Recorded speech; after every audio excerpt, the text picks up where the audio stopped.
coming at you with another IKEA hacks finally. Yes. Hello guys, welcome back to my channel. It is Drew here from Lone Fox, and today I have another IKEA hacks video for you. I'm obsessed with IKEA, and you guys really seem to like the IKEA hacks that I do on my channel, and I love making the IKEA hacks. One of my favorite things is just knowing I'm doing one of these videos and going to IKEA and spending like 18 hours there, then putting all the stuff into my car, leaving it in my car for about a week so my car smells like Swedish meatballs and cardboard and IKEA, just the scent of it, you know? It just has a specific smell. And besides the point, I'm doing an IKEA hacks video for you today. I'm going to be taking stuff from IKEA and just turning it into new things. I'm really excited because today's video actually has some furniture. I have a basketball hoop, which, yes, I know kind of sounds crazy, but you guys are gonna see it. It's actually really chic and really fun. I have a super fun hanging pendant light that looks so pretty and so like Urban Outfitters Anthropology inspired, which I think is going to be perfect for anyone that loves that kind of like bohemian urban space. And I'm just excited for you guys to see this. And if you have not already, make sure to subscribe to my channel. I post brand new videos every single week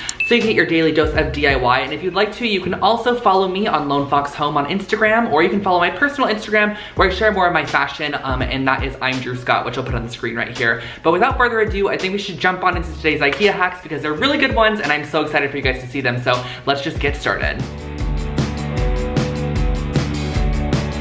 Alrighty guys, so kicking off this video with a super simple project. We're using the Trampa doormat, and for additional supplies, you're just going to be needing some black paint and a paintbrush of your choice. And this is all going to be freehand. It's super simple and easy. And honestly guys, you can find so many funny doormat ideas on Google if you type in doormat.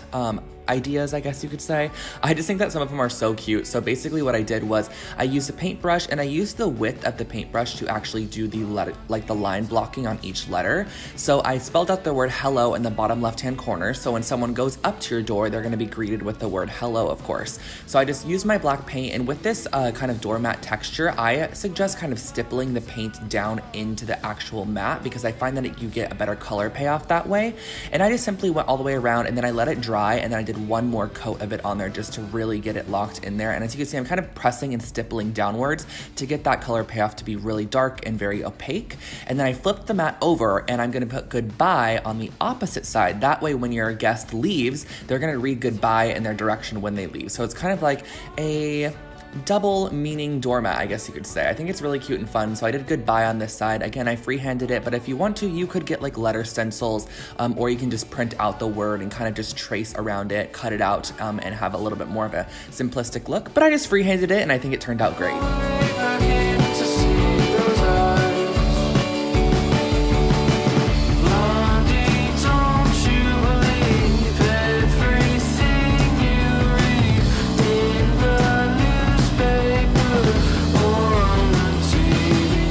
This is probably one of my favorite projects in the video for sure, and I'm using the Stockholm 2017 tray, which is actually currently on sale at IKEA for $24.99, but I did have one in my own collection, so I just pulled that one out and used it. I'm also using 3 hairpin legs from Amazon and some strong bond adhesive, which I will link those below for you guys.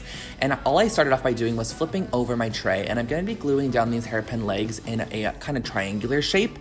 And what I suggest doing is adding glue to the bottom side, because essentially these are supposed to be screwed onto like your item, but the tray is not that thick, so I just decided to glue it down, and then make sure that you add glue into those holes and kind of make sure it overflows over the top, which is kind of going to act as almost like a reinforcement for that leg to stay on there. But this glue is super strong bond. I actually buy it at Michael's. It's like, I live by this. I use it all the time on my projects. I think it's amazing. But just get it in those holes, glue it down in all 3 sections, and then I suggest just letting it dry overnight. And then once you are completely done, you have a perfect little side table or nightstand, whatever you want to use this for. It could even be a plant stand.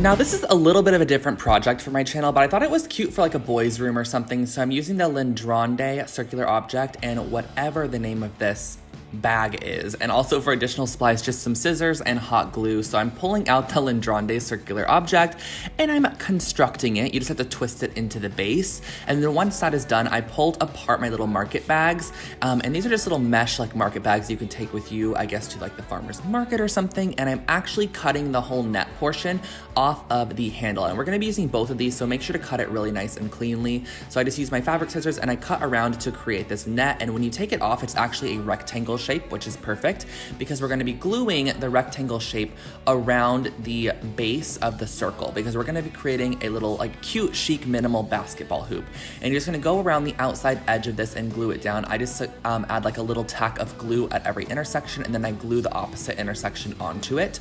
It's pretty self-explanatory, and I actually think I say self-explanatory so much I need to make merch that says it's pretty self-explanatory, because it seems to be my favorite thing to say, and you guys have been suggesting that in the comment section, which I think is so funny.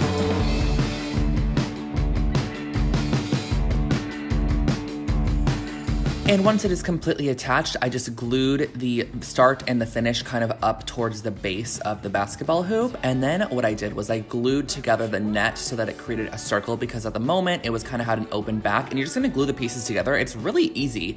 You're just gonna connect them up, and you're going to basically stitch this back together. And then what I did was I cut the little bottom portion off, and I cut in between each of the little like squares that it has on the net. That way you have a clean edge.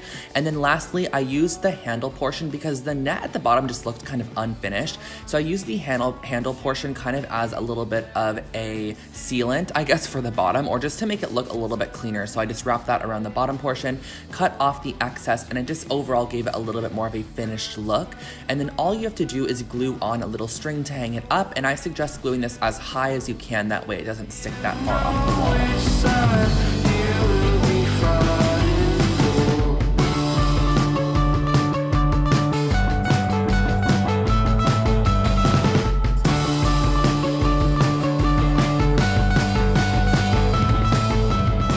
And saving my personal favorite project for last, we are starting off with this woven snitted basket. I think this is pretty new to IKEA's collection, or not super new, but definitely within the last year. And I'm also using one of the Hema hanging cords, and for additional supplies, you're gonna need wire cutters and some hemp cording as well. So I'm starting off with my wire cutters, and I'm basically gonna be cutting the handles off this basket. You could leave them on if you wanted to, but I really wanted it to have the appearance that this was created as a pendant light shade and not a basket turned into a pendant light shade. So you just have to go across and cut these off. I suggest wire cutters because they kind of grip onto this caning a little bit easier, and it just cuts it super simply. And then all you have to do is just pull off all those pieces and kind of tug up a little bit. There are a couple of nails in there. Once you pull it off, you have these handles, and I actually kept these handles because I can definitely use these on future projects if I need handles somewhere, and just kind of recreate this sort of caning effect. So I did the same thing on the opposite side by taking off the handles.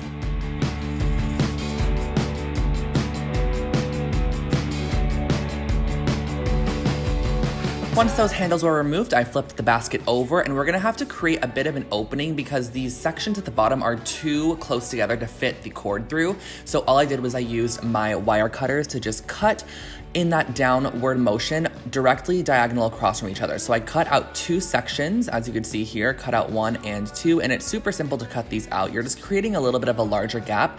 Then I flipped it completely 180, and I did the opposite side as well by cutting out the inside section here, just to create an opening where we can put the cord. This is kind of what it looks like once those are done. So this is the cord that we're using, and I'm gonna feed it up through the bottom and up through the top, I guess you could say. And then once it's all the way up, I'm putting it back down. We're wrapping this around the center section so that way we can get the light really centered in there. And I flipped it over in order just to tie it right at the base here.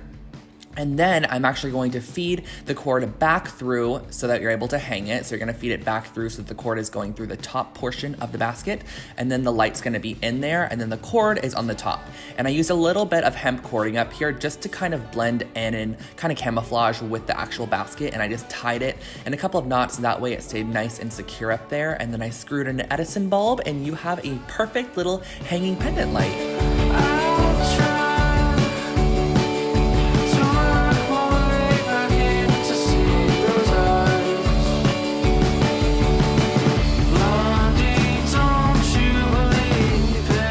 And those are all of my IKEA hacks for today. I hope that you guys did enjoy them, and I hope it gave you some inspiration of things you could do with your current items that you might have in your house that you're just kind of over with, because I know sometimes I buy things and then after like a year, I'm just like, what can I do with this? What can I reinvent it to make? I'm also gonna make sure to link everything that I did use in the description box below in case you do want to take a look or purchase it for yourself. And then of course, all of the IKEA names and stuff was throughout the video. So jot those down if you want to recreate some of these items, and I hope that you did enjoy. I would love to know which was your favorite project. Honestly, if I don't have a use for it right now, but it would be that pendant light. I just absolutely love the way that it turned out, but I actually do have a use for that side table. I'm gonna put it right next to my bed, new nightstand. So excited about that. But thank you guys so much for watching. Don't forget to subscribe and turn on the little bell next to the subscribe button. That way you get notified when I upload brand new videos. And you can also follow me on Instagram, which is Lone Fox Home, where I post more behind the scenes type stuff, and then also some additional just home inspiration over there. So thank you guys again. I hope you have an amazing rest of your day, and I will catch you all in the next video. Bye guys.